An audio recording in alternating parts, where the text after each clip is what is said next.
So he says, picking up at chapter 3, verse 12, not that I have already obtained all of this. Now, what's all of this? Well, part of it is I want to know Christ. But that verse went a little further, as Jason went into. I'm not going to recap what Jason said. He did it very well, but it's a setup for what we're getting ready to go into. I want to know Christ, yes, to know the power of his resurrection. Well, I'll say, the power that raised Jesus from the grave, right? We want to know the power of his resurrection. But Paul also said, and, not but, and to participate. This is verse 10. I'm going back, so it's not on the screen. Just hang with me here. And to participate in his suffering. Now, what does that mean? Well, becoming like him in his death. And so, somehow, attaining to the resurrection from the dead. That's what Paul said. So when we are united with Christ by trusting him, that's our unitedness. So we're united with Christ by trusting him. People say, trust in the Lord with that. Give it to the Lord. Seek the Lord. So when we're united with him, no matter what we're going through, if it's joy in suffering, joy in serving, or where we are right now, joy in believing, when you're united with him, he's just all over you. Anybody, maybe going back in your youth, I guess they still have these around, but anybody ever go to a haunted house? I know it's not very Christian, but we did it, right? So some of you went. Some of you were the people in the haunted house, as I was. I love to scare people. That's my wife. I still to this day hide around the corner. Boo, She says, Jesus, I'm like, ah. She's in counseling for that, Lyndon. You're laughing at her. But think about that moment. Well, daggone it, you know what you're getting into because the outside of the haunted house says it on it. There's got all these creepy things and things going, and there's a lot of darkness and black, and then you got the music that's coming out, and you're like, I want to go in, but I don't want to go in. Don't make me go in, but I want to go in. Man, that's the world. That's the world without Jesus.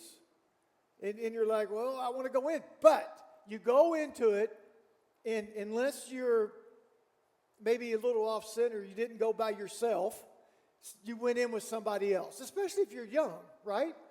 You're young. Think about these young Christians that are on their walk. They need to do it with somebody else. So you go into the haunted house, and, as people are seeing you walk in, you're pretty cool and bad. But as soon as you get in, you get real close to the person in front of you. Like, ooh. Am I right? And then all of a sudden, the person behind you is real close to you, and you don't even know them. It's like, okay, we're in it together now. And that first thing happens, that little steam comes up because you stepped on something, and you're like, ah!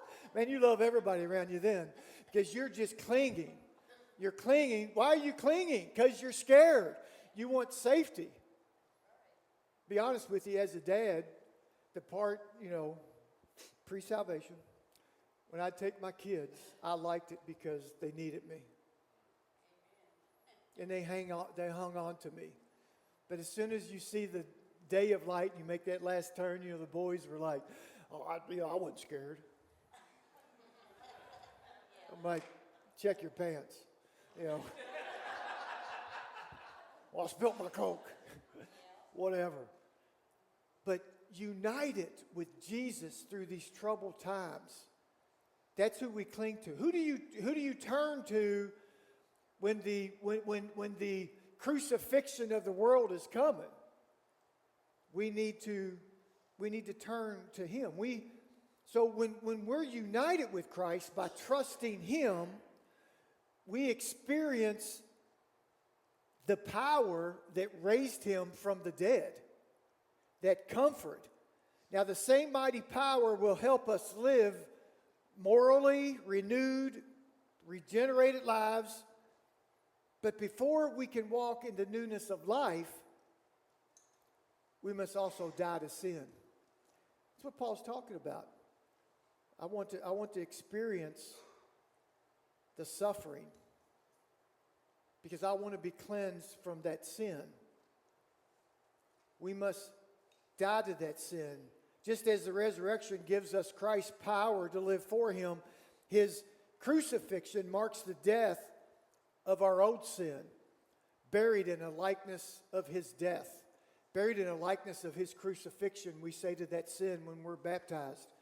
When we reach a sanctification part where God shows us something that is sinful, we have to release that old nature. We can't know the victory of the resurrection without personally applying the crucifixion. You say, well, what's the suffering part? Would you ever try to break a bad habit? You got to go through it. I remember a buddy of mine. He's with the Lord now. His name was Jerry. And Jerry just came back from the Promise Keepers in Indianapolis, and we're standing in the parking lot at our church, Valley View Baptist Church over in Louisville. And he says, I want to stop smoking. I've got to stop smoking. And he was a painter by trade, and carpenter, and just, an outdoor kind of guy. So he just always had those Marlboros rolled up on that sleeve. He says, I got to. And I said, then do it. Are you ready for the suffering? And me and two other guys prayed over him, laid hands on him, because he saw that conviction came on him at that time, that I got to be a better witness to my family, to other people. Well, I was at Promise Keepers. That's what I wrote down. I'm going to quit. I said, how many times you quit before? He said, 10, 12, I don't know. I said, because you didn't go through the suffering. I said, there's going to be suffering. I said, I'm going to lay hands on you. I'm going to pray over you. And I did. And what God gave me that day was His suffering. He said, Jerry, I know you. Jerry, I have suffered for you. Jerry, I have reached the heights of pain that no human being could take.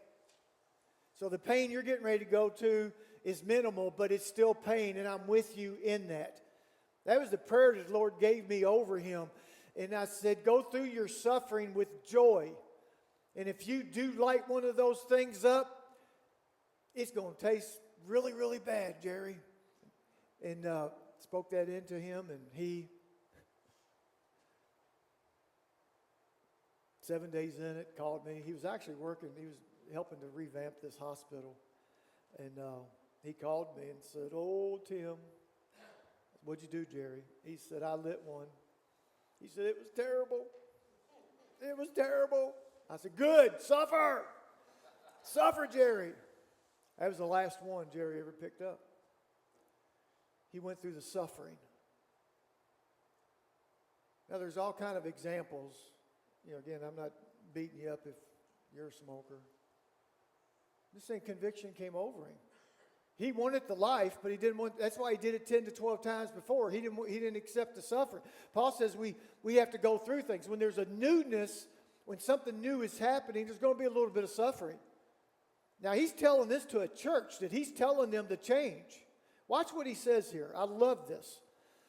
Brothers, it's verse 13. Brothers and sisters, I do not consider myself yet to have taken hold of it, of doing it right. Maybe many times Paul said, I have that thorn in my side I'm living with. Lord, I hadn't taken it away yet. I haven't taken hold of all of it, but one thing I do. Now listen here. Forgetting what is behind. Forgetting those 10, 12 times that I tried to do it and it didn't work. Forgetting the things where people would say, well, that ain't going to work. Forgetting what is behind and straining towards what is ahead. Forget the past.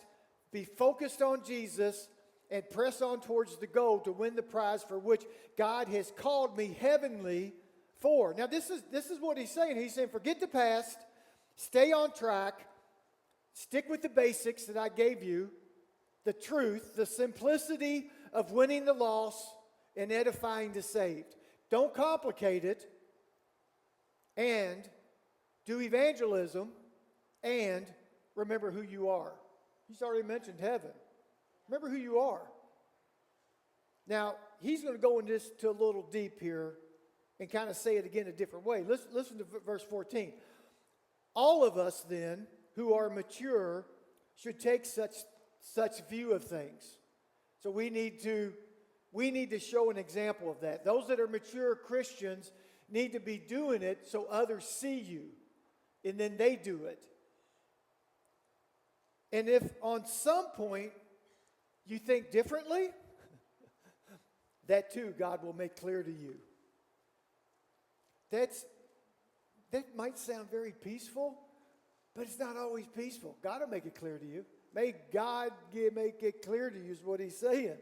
Only let us live up to what we have already obtained. Only let us live up to what we've already live up to. Don't just know it, do it. And don't try to do something that you don't know. Only live up to what, in football terms, don't outkick your coverage. Live up to what you've done. Walk with somebody else, follow them. If somebody asks you a question, you don't know it, don't make it up. Don't live up to something that you haven't done. I don't know, but let's go to the scripture together. Join together in following my example. Now, we need brothers and sisters in the church that can say that. You're not perfect, but there's things that you're doing really well. You need to be able to say that to younger Christians. I say younger Christians, not younger people. They could be 40 and be a young Christian. You need to say to them, join me in following the example. You know what happens when you do that? You do it a little better. I remember teaching, one of our children to shoot free throws. My technique, I sharpened it while she was watching me. And I was like, okay, I better do it right. Join me together in following my example, brothers and sisters. And just as you have us as a model, keep your eyes on those who live as we do. For I have often told you before, and now tell you again, even with tears, many live as enemies of the cross of Christ. You need to know the difference. Their destiny is destruction. Their God is their stomach, and their glory is in their shame. Their mind is set on earthly things, but our citizenship is in heaven. He has said the same thing. Forget the past. Remember the gospel. Get back to the basics. And remember, you're not of this world. Our citizenship is in heaven. Remember who you are. In verse 9, going into verse 21. And we eagerly await a Savior from there, the Lord Jesus Christ. Verse 21, who by the power that enables him to bring everything under his control will transform our lowly bodies so that they will be like his glorious body. Forget the past. Get back to the basics. Get back to the Bible. And remember who you are. That's what he's telling the church at Philippi. Now, the reason I said that this passage, I just believe lines up for this day. Now, I don't remember Super Bowl I. As I look around, some of you do.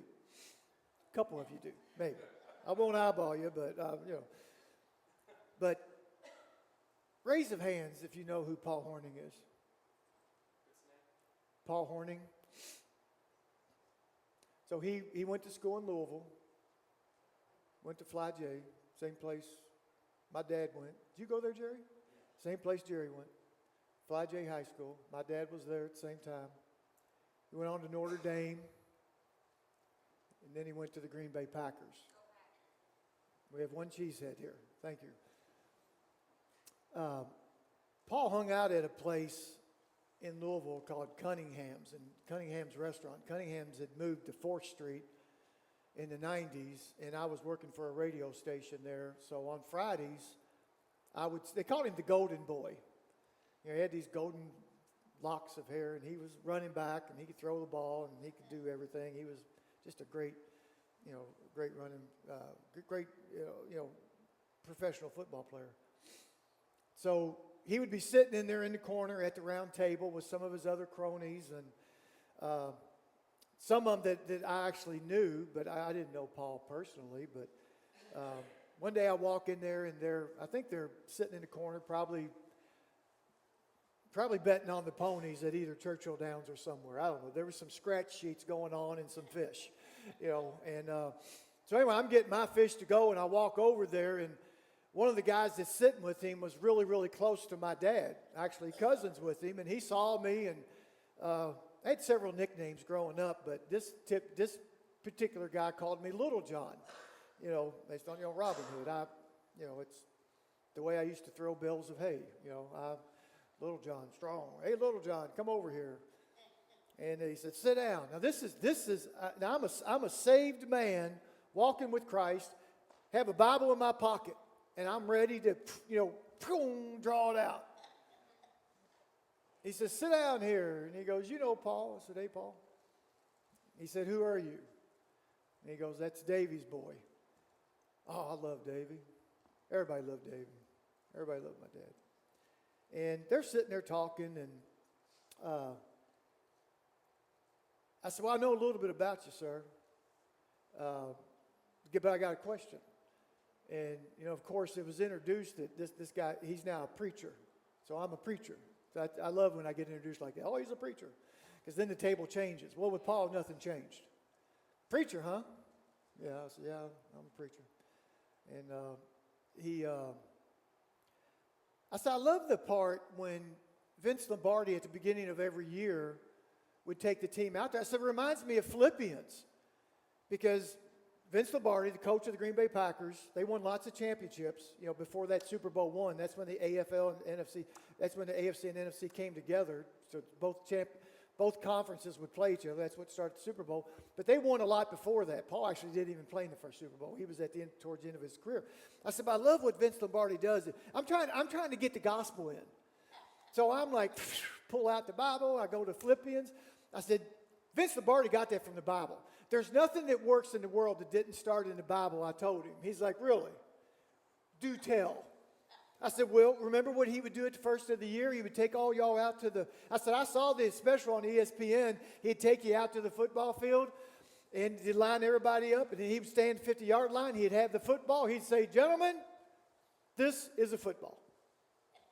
And he would describe that football, what it's made out of, how many stitches were in it, and yada, yada, yada. And he said, now, we had a good year last year. Forget about it. Forget about the past. Boom. Number one point of Paul, right? But forget about it. Nobody cares about last year. This is this year. And then he would say, this is the 50-yard line. He'd move the team down. He'd say, this is the 40.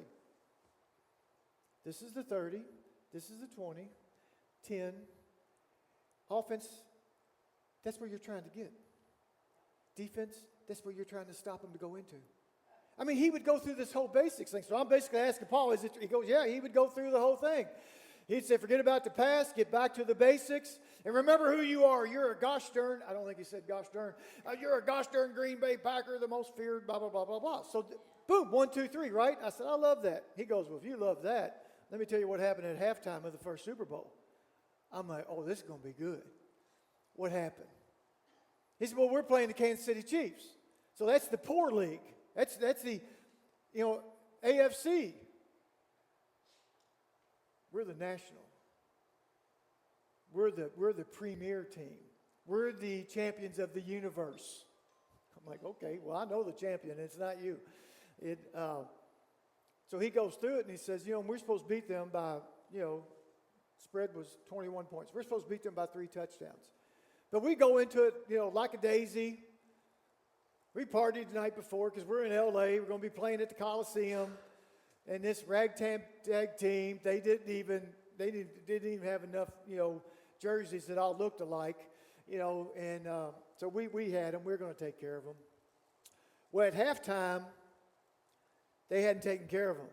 It's 14-10. The Green Bay Packers were up, but they should be killing them. But they're okay. It doesn't matter. We won the National Football League. We won the big tournament. We ain't worried about these punks.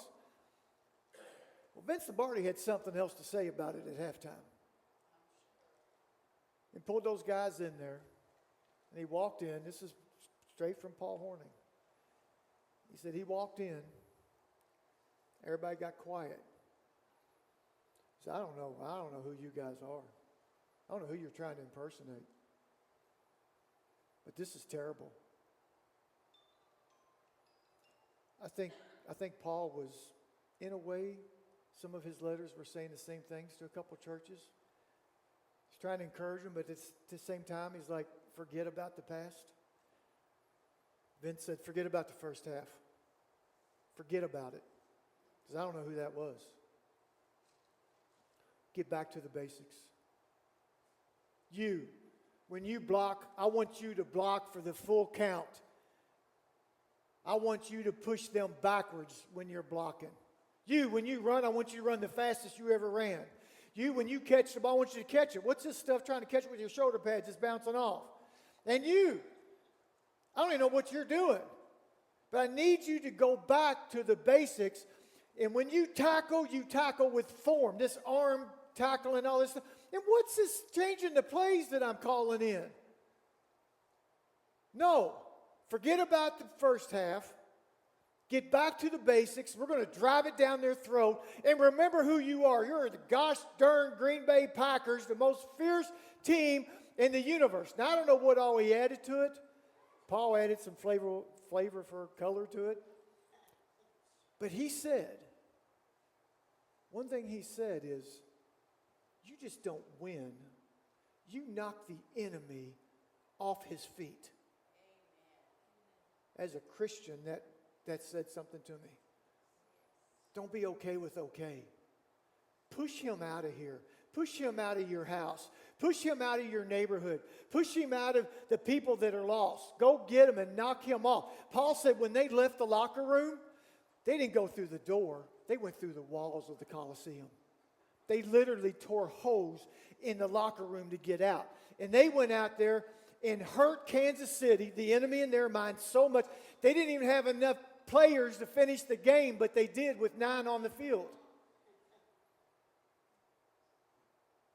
Kansas City did not score in the second half. The ending score, 35-10. They covered the spread. Maybe Vince bet on them. I don't know. But think about that from our standpoint. When we leave the presence of God,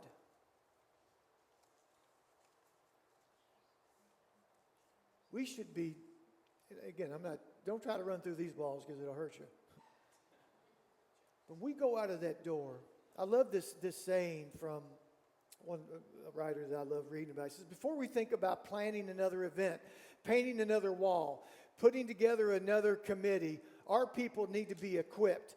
If evangelism is the expectation of every disciple, which it is, then every disciple needs to be equipped to go through those walls, go out that door, and do evangelism.